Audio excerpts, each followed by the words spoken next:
Blight, danger, and controversy. For more than a year and a half, 11 Investigates has been following how Pittsburgh handles condemned and falling down homes. And our reporting has uncovered thousands of condemned homes and neighbors left holding their breath.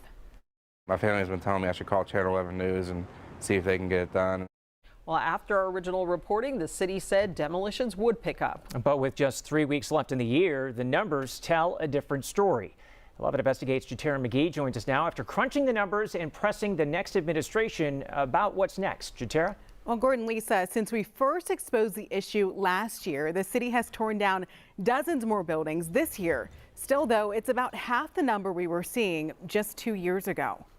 These aren't the skyline views Pittsburgh leaders brag about. I find it depressing. But in many city neighborhoods, it's what everyone's talking about. I'm enraged. I am livid. I am so angry. It's extremely frustrating. If you can't tear it down, at least cut and get rid of the trees that are turned from weeds into trees. Roofs and walls caving in, buildings crumbling or collapsing altogether. That was the scariest minute of my life. I'm ready to cry.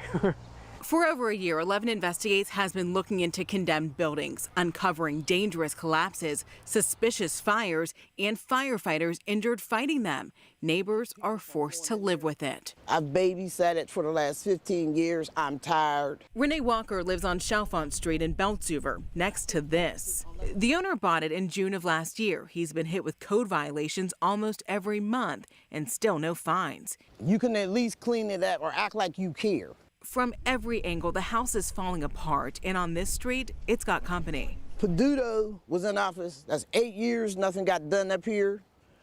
Gainey, that's another 4. That's 12 years that I'm waiting on something to get done. City records show there are over 1,900 condemned properties in Pittsburgh. The Department of Permits, Licenses, and Inspections is supposed to issue code violations and tear down dangerous buildings. The city issued around 100 of those demolition permits in 2021, 2, and 3, but only a quarter of that last year.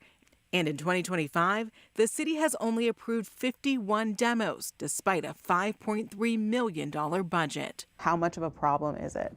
Just shows you're not prioritizing these things, and you do have the capital to do it. Who's dropping the ball and getting the job done? Mayor-elect Corey O'Connor inherits the problem next month. He says his administration needs to figure out why demolitions slowed down and pick up the speed. But then after that, it's putting out a plan where we're going to do X amount a year and stick to that plan. Homeowners like Elijah Land are counting on it. This came out more and the whole building started shifting downwards. He's rehabbing his grandparents' old home in Fineview.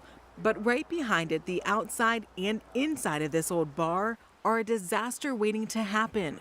The roof's all collapsed in. You can fit a car in there through the roof.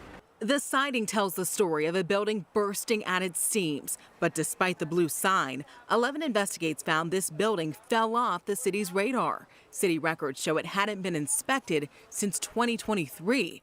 The city condemned it last week, one day after I asked why it wasn't even on the city's list of condemned properties. We're afraid it's going to fall down on us. Different neighborhoods, same frustrations across the city. It angers me. Now, I did learn from the city controller's office that some federal funding was temporarily delayed in October due to the government shutdown.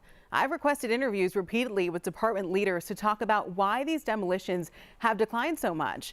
PLI Director Dave Green and the new demolition manager Robert Columbus have not agreed to an interview. I did just get a statement from the city in the last few minutes. It says in part that PLI is dedicated to continually improving our work.